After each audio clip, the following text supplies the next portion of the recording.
Hello po sa inyong lahat. Welcome. This is PINOY Pick and Flip.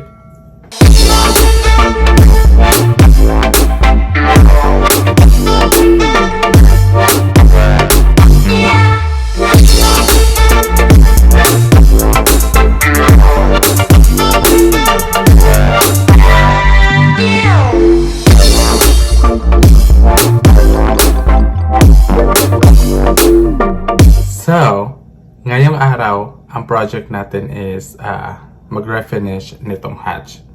So, itong hatch na to is a custom paint. Po natin yan siya. May customer po tayong gustong magpapapintura ng kanyang hatch. So, di ko alam kung saan niya ako nakita or may nagrekomenda sa kanya na nagpipintura ako ng mga furniture. So, siguro, pumunta siya sa tindahan at saka nagtanong. So, siya na rin po yung pumili ng stain na gusto niya para sa bottom ng hatch. At saka siya na rin po yung pumili ng paint na gusto niya. So, ang napili niyang stain para sa top ng bottom hatch is yung dark walnut. So, I think it's one of my favorite stain. Yeah. Tapos yung paint naman na gusto niya para sa body ng hatch is a drop cloth. So, chalk paint po to. Hindi na po natin kailangan lihain completely yung hatch para pinturahan. Light sanding lang po tayo para dito. At ang gusto niya po para sa top shelves is an open shelves. So, tatanggalin po natin lahat yung doors at saka i-wood pare po natin yung mga butas na pinanggaling ng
Sa video to is may part 2 po tayo kasi instead na magbabayad yung client ko ng buong payment para sa pag-refinish ng kanyang hatch, is iti-trade niya sa akin yung kanyang dining table.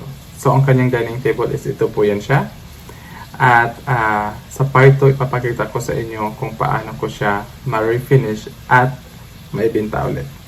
So, maraming salamat po sa lahat ng nanonood. And if you have any question, guys, just comment down below. God bless everyone and see you to my next video.